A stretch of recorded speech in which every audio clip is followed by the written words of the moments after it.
اگر شوہر نامرد ہو تو بیوی کیا کرے؟ مفتی صاحب میرا نام مت لینا، میرا جواب ویڈیو بنا کر ضرور دو، اللہ کا واسطہ۔ میرا شوہر بہت کمزور ہے اور میں اپنے شوہر سے خوش نہیں رہ پاتی کیونکہ وہ میری خواہش پوری نہیں کر پاتا۔ میں اپنے ایک پڑوسی کے ساتھ کانٹیکٹ میں ہوں، تو کیا مجھ پر گناہ پڑے گا؟ میں کیا کروں؟ میں بہت پریشان ہوں۔ ان کا ایک جی میل پر ایک میسیج آیا ہے، اور آپ لوگ بھی اگر کوئی آپ کے جو مسئلے ہوں تو کوئی کمنٹ میں پوچھ رہا ہوتا ہے ہم سوال کیسے پوچھیں، تو وہ آپ جی میل پر muftialammadari@gmail.com اس پر آپ جی میل میں آپ میسیج کر سکتے ہیں، تو انشاءاللہ تعالیٰ جو بھی امپورٹنٹ مسئلے ہوں گے جن پر میں نہیں بولا کبھی، تو انشاءاللہ تعالیٰ میں ان پر آپ لوگوں کو بتا دوں گا، آپ کے سوال کا جواب انشاءاللہ تعالیٰ میں دے دوں گا۔ بہرحال ان کا جو مسئلہ ہے، ایک ان کا مسئلہ نہیں، یہ بہت ساری خواتین کا یہ مسئلہ ہے کہ کسی شوہر کے اندر اگر کچھ کمزوری ہو جاتی ہے تو جب وہ اپنی بیوی کے قابل نہیں رہتے ہیں اور بیوی سیٹسفائی نہیں ہوتی ہے تو وہ بیویاں پھر بہت زیادہ پریشان ہوتی ہیں، جس کی وجہ سے ان کے تعلقات پھر ناجائز تعلقات وہ قائم کرنا شروع کر دیتی ہیں، اور ان کے آگے سب سے بڑی مجبوری ہوتی ہے، وہ کہتی ہیں کہ ہم کیا کریں، ہمارے سامنے مجبوری ہے، ہمارے پاس کوئی آپشن نہیں ہے، تو وہ پھر اس کگار پہ آ جاتی ہیں کہ وہ دوسرے مردوں سے وہ کانٹیکٹ میں آ جاتی ہیں۔ تو اس کنڈیشن میں اسلام کیا کہتا ہے، شریعت کا کیا حکم ہے، میں آپ لوگوں کو وہی بتا دیتا ہوں۔ آقا علیہ الصلوۃ والسلام کے پاس ایک عورت آئی اور ایک صحابیہ آئی اور اس نے کہا کہ یا رسول اللہ صلی اللہ علیہ وآلہ وسلم، ہمارا شوہر جو ہے ہمیں بڑا تنگ رکھتا ہے، ہمارے حقوق کو ٹھیک سے ادا نہیں کرتا ہے، بڑا غریب ہے، اور ہمارے اوپر ظلم و ستم بھی وہ کرتا ہے۔ تو آپ صلی اللہ علیہ وآلہ وسلم نے فرمایا کہ اگر تم اس کے ساتھ اور وہ تمہارے ساتھ نہیں رہنا چاہتے ہیں اور ایک دوسرے سے عداوت ہی ہو گئی ہے تو تم ایسا کرو، اپنے شوہر سے ڈیورس لے لو اور خلا لے لو اور اپنے دوسرے کسی آدمی سے اپنی عدت کے بعد نکاح کر لو۔ تو اس نے ایسا ہی کیا، اپنے شوہر سے طلاق لی اور اس کے بعد دوسرے آدمی سے نکاح کر لیا۔ لیکن کچھ عرصے کے بعد وہ عورت پھر آقا علیہ الصلوۃ والسلام کے پاس آئی اور اس نے کہا کہ یا رسول اللہ صلی اللہ علیہ وآلہ وسلم، ہمارا جو پہلا والا شوہر تھا وہ ہاتھ تو تنگ رکھتا تھا مجھ پہ، لیکن میں اس سے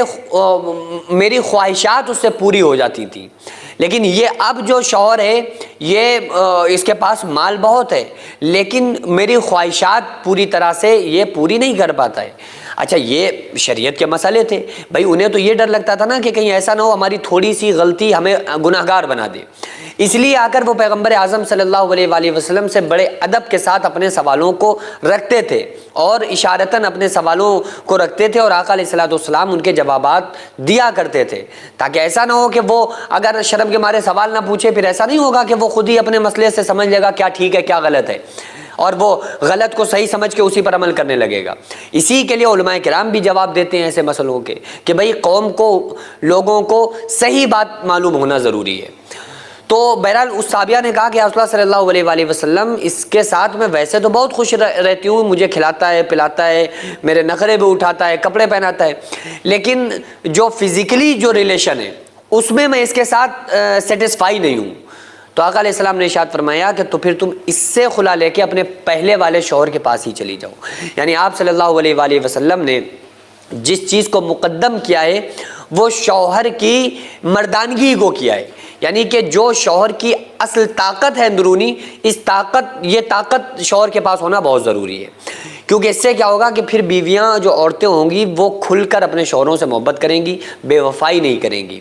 اور اگر کسی شوہر کے اندر یہ پرابلم ہے تو پہلے بیوی کو چاہیے کہ وہ تھوڑا سا صبر رکھے اور اپنے شوہر کو بولے کہ اپنا وہ علاج کرائے، شوہر کو چاہیے اپنا علاج کرائے۔ اور اگر پوری طرح سے چانس یہ ہو گئے، ڈاکٹرز نے کہہ دیا کہ بھائی اب یہ کسی لائق نہیں ہے اور یہ اب کبھی بھی اپنی وائف کی خواہشات کو پوری نہیں کر سکتا ہے، تو اس کنڈیشن میں اسلام بیوی کو یہ اجازت دیتا ہے کہ اپنے شوہر سے الگ ہو جائے، اور الگ ہونے کے بعد عدت گزار کے پھر جس سے چاہے وہ نکاح کر سکتی ہے، کیونکہ زنا کی اجازت نہیں ہے۔ یہ نہیں کر سکتی کہ وہ شوہر ہے بس کما کے کھلا رہا ہے اور وہ عورت خواہشات اپنی کسی اور سے پوری کرے، اسلام اس چیز کی اجازت نہیں دیتا ہے۔ ہاں، اسلام یہ کہتا ہے کہ آپ پوری طرح سے آپ اس سے الگ ہوں اور پاک دامنی کے ساتھ آپ کسی کو، جس کے ساتھ بھی آپ نکاح کرنا چاہیں، مکمل طریقے کے ساتھ آپ پھر نکاح کریں، اس کے بعد پھر آپ یعنی کہ شوہر